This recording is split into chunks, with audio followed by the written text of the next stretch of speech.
তোমরা সফল কাম হও। তিরমিজির একটা হাদিস শোনেন, 2466 নম্বর হাদিস, 2466। এই হাদিসটা হাদিসে কুদসি।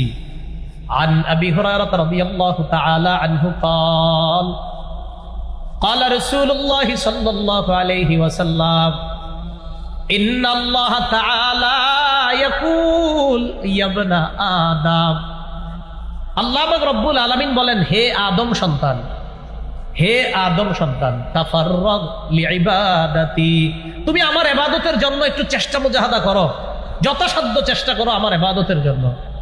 তাহলে কি উপকার? আমলা সদরকা ভিনা, আমি তোমার অন্তর ওই সূর্যে পরিপূর্ণ করে দিব। তুমি আমার ইবাদত যথাসাধ্যভাবে চেষ্টা করো, আমার ইবাদত করো। আমলা সদরকা গিনা, তোমার এই অন্তর, তোমার এই বুক, তোমার এই বুকটা আমি আল্লাহ ধনাঢ্যতায় পরিপূর্ণ করি। তাহলে কি বললো আল্লাহ? তুমি আমার জন্য ইবাদত করো, যথাসাধ্য চেষ্টা করে তোমার অন্তরটা আমি আল্লাহ ঐশ্বর্যে, টাকা পয়সা, ধন সম্পদ দিয়ে পরিপূর্ণ করে দিই। আর কি করবো?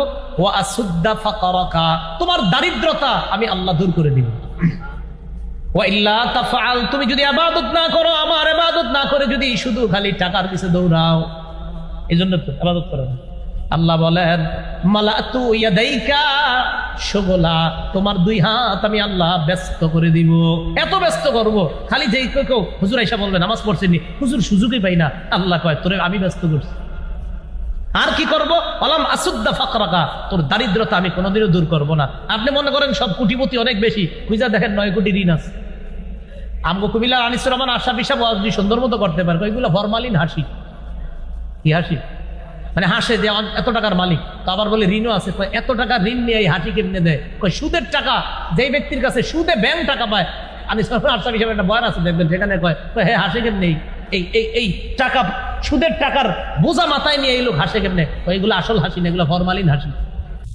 আমি আল্লাহ লাকাদিরুনা আলাল ইত্তিসা আকসার মিন ইত্তিসাইস সামা, তোমরা যে আসমান দেখো, এই আসমান যত প্রশস্ত দেখো, এর চাইতেও আরো প্রশস্ত কিছু নির্মাণ করতে আমি আল্লাহ সক্ষম, আমি আল্লাহ ক্ষমতা রাখি। এটা হলো লামুসিউনের আরেকটা তাফসীর। ইমাম মুজাহিদ রহমতুল্লাহ আলাইহি তাফসীর করেছেন, ইন্না লামুসিউনা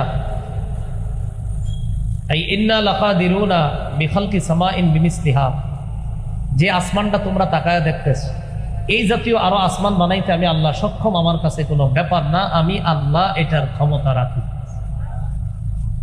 তাহলে আসমান বানিয়েছেন কে? আল্লাহ। সূরা আম্বিয়ার 32 নম্বর আয়াতে আল্লাহ বলেন, ওয়াজআলনাস সামাআ সাকফাম মাহফুজা, আমি আসমানকে করেছি সুরক্ষিত ছাদ। তোমাদের জন্য আসমানকে সুরক্ষিত ছাদ হিসাবে খুঁটি ছাড়াই আমি আল্লাহ দাঁড় করায় রাখছি। এই হলো আমাদের উপরে যে আসমান, এই আসমানের ব্যাপারে আল্লাহর বক্তব্য। এরপরে আল্লাহ বলেন, ওয়াল আরদা ফারাশনাহা ফানি'মাল মাহিদুন, আমি জমিনকে বিছিয়ে দিয়েছি, ছাদ পাইলাম, এখন দরকার বিছানা। আল্লাহ বলেন, আমি জমিনকে বিছিয়ে দিয়েছি। ফানি'মাল মাহিদুন, আমি আল্লাহ কতই না উত্তম বিছাই। বিছানোর দিক থেকে এত বড় একটা বিছানা পৃথিবীর কেউ বিছাইতে পারবে না। তো আল্লাহ বলেন, আমি আল্লাহ এই বিছানা তোমাদের জন্য যেভাবে বিছিয়ে দিলাম, কতই না উত্তম বিছানা আমি তোমাদেরকে বিছিয়ে দিলাম।